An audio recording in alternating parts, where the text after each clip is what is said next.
Silver Vector here, and I'm back again to talk today about Tauruses and teapots.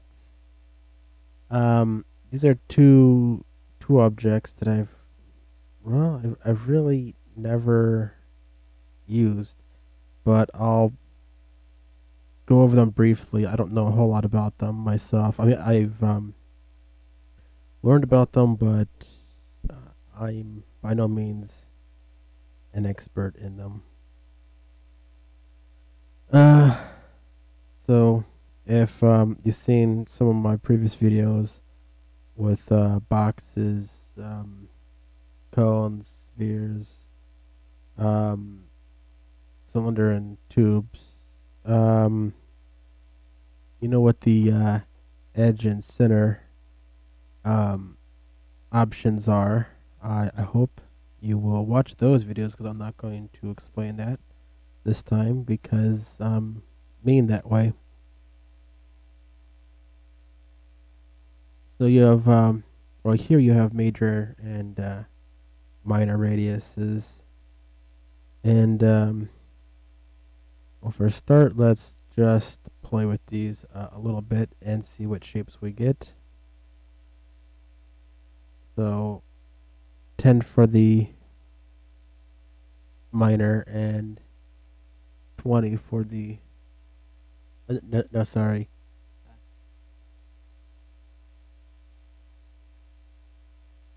10 for the major and 20 for the minor. I want to see what happens if you do this. Okay. Uh, let's reverse that.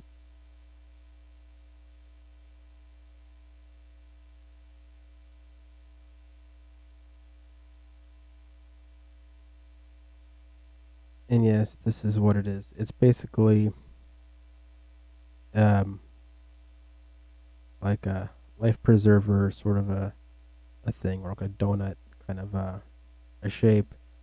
Really, unless you were doing like a life preserver or something, or um, I don't know, some kind of similar shaped thing, there really isn't much use for it. Um, the computer's about to crash. Program's about to crash again. Uh, yeah, I don't know why, but when I record, I guess it doesn't really like the software too much because the recording software because it always seems to want to threaten to crash when I'm recording. Um,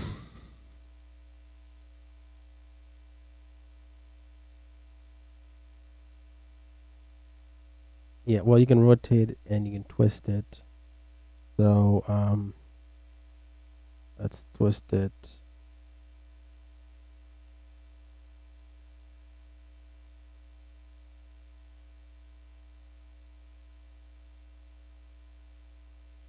Bit of a difference. Let's see what happens when we twist it 90.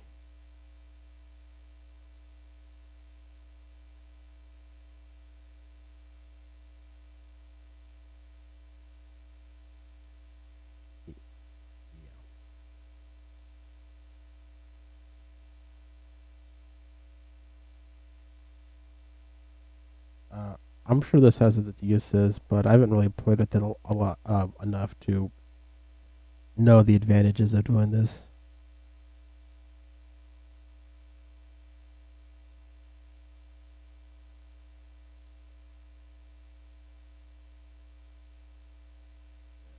So, in a way,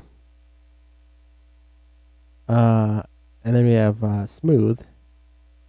There's none, and you can see the effects that has. We've already seen all.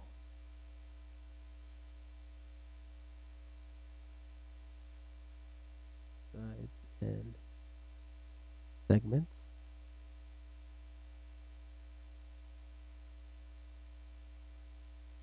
Yeah.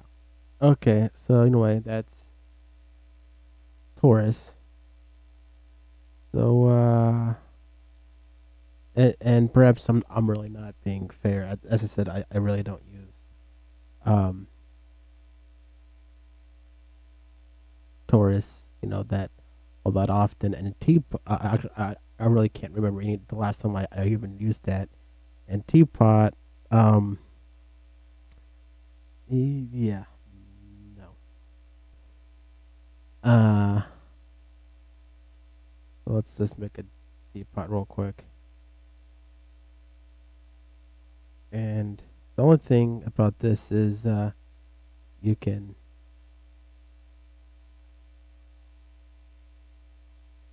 turn on and off the particular parts you don't want. Body's gone.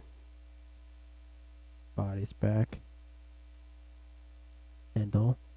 Uh, you can do spout and lid, and now you have a kind of a odd looking cup,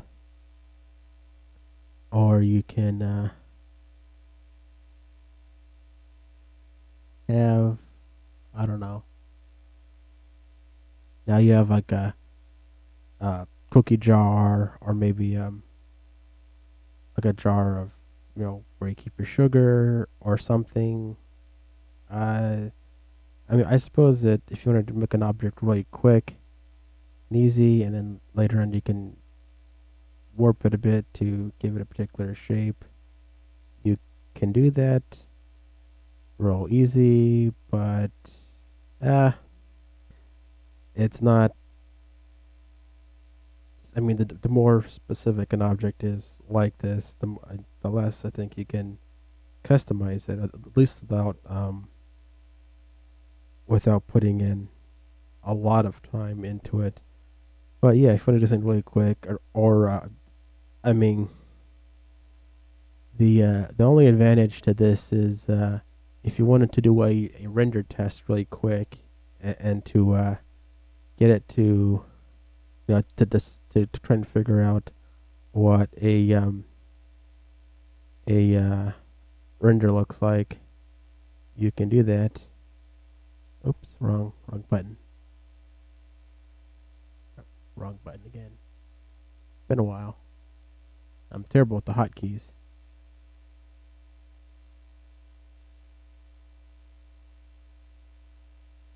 Yeah, I should have just done that manually. But yeah, so you can render it, and you can actually look and see if you like your render settings, and if not, then you go back and fiddle with those and try again. But because complicated renders can take quite some time. If you want to do something really quick and easy, you can do that.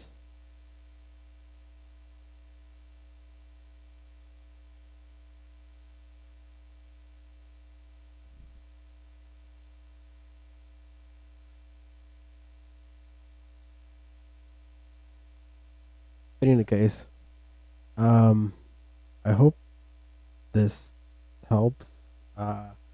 Sorry, sorry if it sounds a bit negative, but uh, I I don't at all mean it to be negative. Just